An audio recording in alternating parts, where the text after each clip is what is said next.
बार फिर से नए वीडियो में आप लोगों का स्वागत है।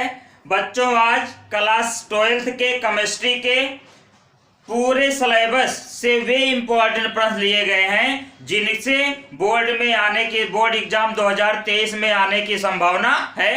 ये पूरे टॉपिक से प्रश्न लिए गए हैं और इन प्रश्नों को यानी इन टॉपिक्स को यदि आप लोग अच्छे से तैयार कर लेते हैं तो पेपर में 70 का 70 नंबर आपको इसी बोर्ड पे लिखे गए प्रश्नों में से पेपर में मिल जाएगा। ये मेरा दावा है। कुछ लोग क्या कर रहे हैं, इस समय क्रैश कोर्स चला रहे हैं, 1 महीने में क्रैश कोर्स चला रहे हैं। उन क्रैश कोर्स से आप लोग कितना सीख पाओगे ये तो आप लोग ही समझ पाओगे। इसमें हमने निःशुल्क एकदम फ्री में आप लोगों के लिए प्रत्येक चैप्टर के इंपॉर्टेंट प्रश्नों की श्रृंखला को चलाए हैं जो पूरा हो चुका है। यदि आप लोग उस वीडियो को नहीं देखे हैं तो प्लीज जाकर सभी यानी ठोस अवस्था से लेकर जैव अणु तक के सभी मोस्ट इंपॉर्टेंट प्रश्नों की श्रृंखला बताई गई है। प्रत्येक चैप्टर के अलग अलग मोस्ट इंपॉर्टेंट प्रश्न आप लोगों के लिए बताए गए हैं और उत्तर सहित बताए गए हैं। पूरा डेरिवेशन सहित बहुविकल्पी से लेकर विस्तृत उत्तरी तक के प्रश्न बताए गए हैं। यदि आप लोग उस वीडियो को नहीं देखे हैं तो प्लीज जाकर वीडियो को देख लीजिए। और आज ये जो बोर्ड पे पहले से पूरा लिख रखा गया है, आज ये ऐसे टॉपिक्स हैं जिन टॉपिक्स को आप तैयार करके बोर्ड एग्जाम 2023 में 70 से 70 नंबर आसानी से ला सकते हैं। और ये आपको पढ़ना कैसे है ये आपको वीडियो में बताया जाएगा कि आप इन टॉपिक्स को तैयार कैसे करेंगे। और ये टॉपिक्स है क्या, अब आपको जुट जाना है। ये 1 महीने का है पूरा।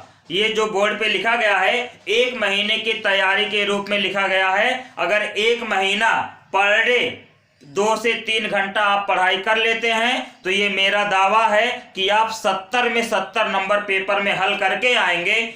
और नहीं आएंगे अनसब्सक्राइब कर दीजिएगा आप लोग। अब क्या है देखते हैं कि पहले चैप्टर से लेकर अंतिम चैप्टर तक के कौन कौन से इंपॉर्टेंट टॉपिक्स हैं जिनको आप एक निश्चित टाइम टेबल बनाकर पढ़ना है। आप एक निश्चित टाइम टेबल बनाएंगे पर डे एक निश्चित टाइम टेबल जो बनाएंगे उसके अनुसार पर डे आप पढ़ाई करेंगे। और पढ़ाई करते हैं यदि इन्हीं टॉपिक्स के अनुसार तो आपको पेपर में पूरा का पूरा क्वेश्चन इन्हीं टॉपिक्स में से मिल जाएगा। चलिए देखते हैं टॉपिक्स क्या है। टॉपिक्स है पहले आप लोगों का क्या होता है जब वाले प्रश्न दिए गए हैं जो 5 नंबर के जरूर आते हैं। फिर कैसे प्राप्त करेंगे यानी कोई योग जैसे मेथेनॉल से एथेनॉल कैसे प्राप्त करेंगे, फार्मिक अम्ल से फॉर्मल्डिहाइड कैसे प्राप्त करेंगे, एसीटोन से एस्टल्डिहाइड कैसे प्राप्त करेंगे, यानी कैसे प्राप्त करते हैं ये वाले समीकरण जो पेपर में 3 नंबर के आते हैं। और नाम वाले रिएक्शन यानी फ्रीडल क्राफ्ट अपक्रिया किसे कहते हैं, एल्डोल संग्रहण अपक्रिया किसे कहते हैं, सीमिट अपक्रिया किसे कहते हैं, यानी नाम वाले जो समीकरण है पहले इन प्रश्नों को लिया गया है। और नाम वाले समीकरण भी आपके पेपर में 3 से 4 नंबर के आने हैं।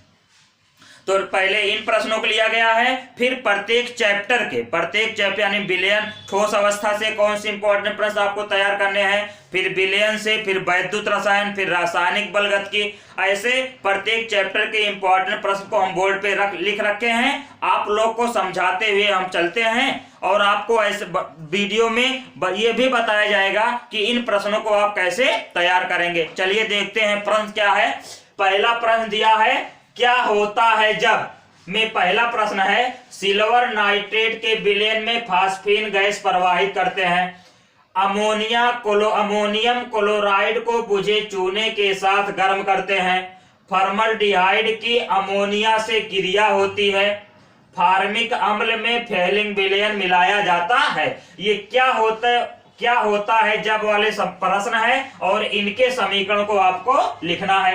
इन जो ये प्रश्न लिखे गए इन सभी प्रश्नों का वीडियो हमारे प्लेलिस्ट में मिल जाएगा। आप जब डालेंगे क्या होता है जब वाले प्रश्न राज केमिकल इंस्टीट्यूट यानी इसमें से कोई भी प्रश्न आप डालेंगे और लास्ट में लगा देंगे राज केमिकल इंस्टीट्यूट तो हमारा वीडियो खुल के आपके सामने आ जाएगा और इन प्रश्नों को देखते हुए आप उसका आंसर प्राप्त कर लेंगे। चलिए देखते हैं दूसरा प्रश्न है यौगिक परिवर्तन, यानी किस यौगिक से कैसे क्या प्राप्त करते हैं। जैसे पहला है फॉर्मल्डिहाइड से यूरोट्रोपिन कैसे प्राप्त करेंगे, बेंजल्डिहाइड से सिनेमिक अम्ल कैसे प्राप्त करेंगे, ऑक्जैलिक अम्ल से फार्मिक अम्ल कैसे प्राप्त करेंगे, बेंजीन से पिक्रिक अम्ल कैसे प्राप्त करेंगे। फिर तीसरे नंबर पे है प्रमुख नाम वाले अपक्रिया, यानी जो आपके पेपर में नाम वाले समीकरण आते हैं। जैसे इस पर कभी कभी ऐसे भी पूछा जाता है कि निम्न पर टिप्पणी लिखिए, तो प्रश्न क्या है, पहला है बुटर्ज फिटिंग अपक्रिया, दूसरा है एल्डोल संघनन, तीसरा है कैनिजारो अपक्रिया, चौथा है बुटर्ज अपक्रिया, पांचवा है सिमिट अपक्रिया और छठवां है सैंड मायर अपक्रिया। ये नेमिंग रिएक्शन आप 6 दिए हैं, अगर 6 का 6 तैयार कर ले जाते हैं तो आपका 4 नंबर या 5 नंबर फिक्स हो जाएगा। फिर अब ठोस अवस्था यानी चैप्टर वाइज है। जैसे पहला क्या है, ठोस अवस्था से कौन कौन प्रश्न आ सकते हैं, कौन से टॉपिक्स आपको पेपर में पढ़ने हैं। जैसे पहला है संकुलन क्षमता किसे कहते हैं, एससीसी बीसीसी एफसीसी की संकुलन क्षमता कितनी होती है। दूसरा शॉर्टकी एवं फ्रैंकल दोष, शॉर्टकी दोष किसे कहते हैं, फ्रैंकल दोष। शॉर्टकी दोष में तत्व के घनत्व में कोई परिवर्तन नहीं होता है, जबकि फ्रैंकल दोष में घनत्व में परिवर्तन होता है। फिर उसके बाद तीसरा उसमें से क्या टॉपिक्स है, एकक कोष्टिका में घनत्व का निर्धारण, इस पर आपके न्यूमेरिकल आता है। डी का मान, कैसे डी का मान निकालते हैं, ZM/√A²। फिर बिलियन से कौन कौन चैप्टर थे, बिलियन से आप लोगों के 5 नंबर के चैप्टर है और 5 नंबर में 3 नंबर का एक सवाल पूछा जाएगा और 2 नंबर के अतलघुत्री या विकल्पी के रूप में आएंगे। तो सवाल किस पे आ सकता है, दिया है पहले क्या, नॉर्मलता, मोलरता और मोल प्रभाव, इन तीनों पे सवाल आने की संभावना है। फिर दूसरा प्रश्न है विलयन के अनुसंख्य गुणधर्म, यानी क्वथनांक का उन्नयन, हिमांक का अवनमन, वाष्प दाब का अवनमन, इन सब पे प्रश्न आएगा।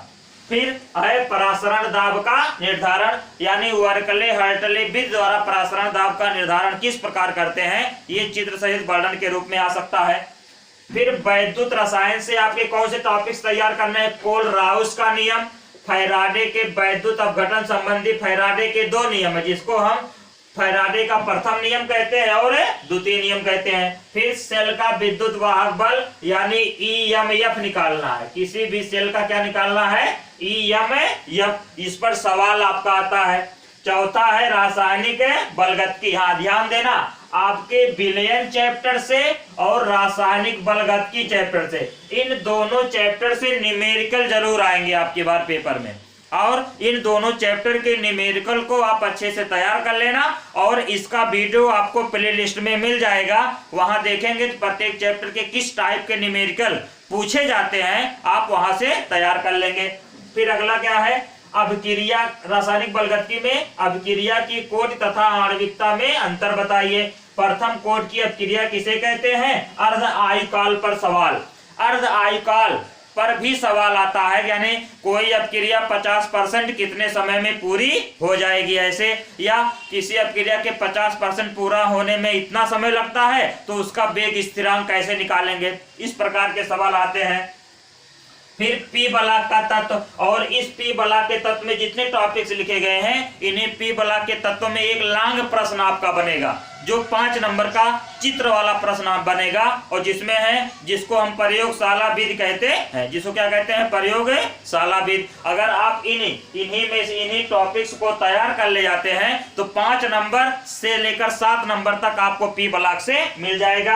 क्या क्या है, फाइबर विधि द्वारा अमोनिया का निर्माण, कोस्टवाल्ड विधि द्वारा नाइट्रिक अम्ल का निर्माण, ब्राडी ओजोनाइजर द्वारा ओजोन का निर्माण, डीकन विधि द्वारा क्लोरीन का निर्माण। फिर अंतरा हैलोजन यौगिक किसे कहते हैं, या अक्रिय गैसों का उपयोग, जैसे नियान का उपयोग, हीलियम का उपयोग, आर्गन का उपयोग, क्रिप्टन का उपयोग, किस अक्रिय गैस का उपयोग कैंसर रोग के उपचार में किया जाता है, ये है। फिर डी और एफ ब्लॉक के तत्व में केवल एक ही प्रश्न आता है कि संक्रमण तत्व की विशेषताएं लिखिए, यानी संक्रमण तत्व यानी डी ब्लॉक के तत्व रंगीन यौगिक क्यों बनाते हैं।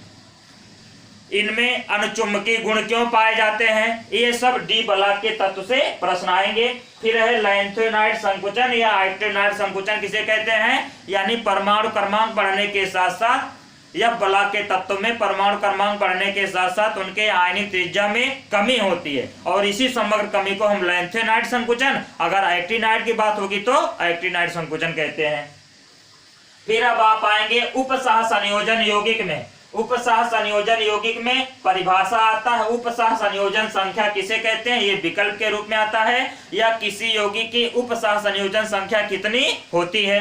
फिर है उपसह संयोजन यौगिकों का आईयूपीएसी नाम, ये आपके 2 नंबर के आईयूपीएसी नाम लिखे, जैसे K4FeCN6 का आईयूपीएसी नाम क्या लिखा जाएगा, पोटेशियम हेक्साफेरोसाइनाइड, ठीक है ना। इस प्रकार आईयूपीएसी नाम लिखने के लिए आएगा। हाइलोएल्केन और हाइलोएरिन, अब ये जो सेकंड पार्ट वाले हैं, सेकंड पार्ट वाले के सभी समीकरण देखिए क्या होता है जब यौगिक परिवर्तन प्रमुख नाम वाले अपक्रिया, ये सब सभी समीकरण इन्हीं में से मिल जाएंगे, इन्हीं में से उपलब्ध रहते हैं। तो देखते हैं हाइलोएल्केन और हाइलोएरिन चैप्टर से क्या है टॉपिक्स, CX बंध की प्रकृति, यानी CX बंध की प्रकृति मतलब इसमें CX बंध में संकरण कौन सा होता है, आकृति कैसे होती है, ठीक, क्लोरोफॉर्म बनाने की प्रयोगशाला विधि का सचित्र वर्णन आएगा।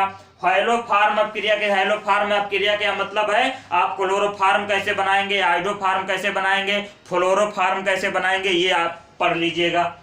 फिर 9वां चैप्टर है एल्कोहल फिनाल ईथर। इस चैप्टर से क्या आएंगे, प्राथमिक द्वितीयक व तृतीयक एल्कोहल में विभेद कैसे किया जाता है, या कौन सा अभिकर्मक प्रयोग में लाया जाता है। तो एक लूकास अभिकर्मक होता है, कौन सा, ल्यूकास अभिकर्मक की सहायता से हम प्राथमिक द्वितीयक और तृतीयक एल्कोहल में विभेद करते हैं। मेथेनॉल से एथेनॉल कैसे प्राप्त करेंगे, समीकरण देना है। फिनाल अम्लीय क्यों होता है, फिनाल में OH होता है, बेंजीन सिर पे बैठा होता है OH, तो फिनाल कहते हैं। OH होने के कारण लोग कहेंगे ये क्षारीय होता है, लेकिन सिद्ध करना है कि फिनाल अम्लीय होता है, क्योंकि ये विलयन में H+ आयन देता है।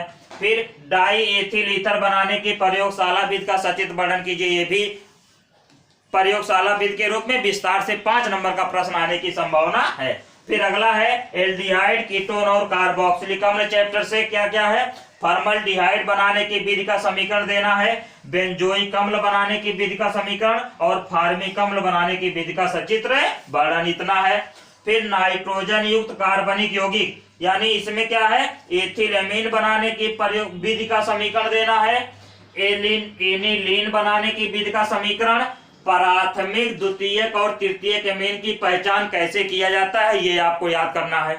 फिर जैव अणु से क्या है, कार्बोहाइड्रेट का वर्गीकरण, यानी कार्बोहाइड्रेट का वर्गीकरण 2 प्रकार के, शर्करा और अशर्करा, शुगर और ना शुगर। फिर शुगर में 3 प्रकार के, मोनोसैकेराइड, ओलिगोसैकेराइड, पॉलीसैकेराइड। फिर ओलिगोसैकेराइड 2 प्रकार के, डाइसैकेराइड, ट्राइसैकेराइड। इन सबके उदाहरण क्या है, यानी glucose, fructose, sucrose, starch, maltose, cellulose, इन सबका उदाहरण सहित आपको बढ़िया से समीकरण पढ़ना है।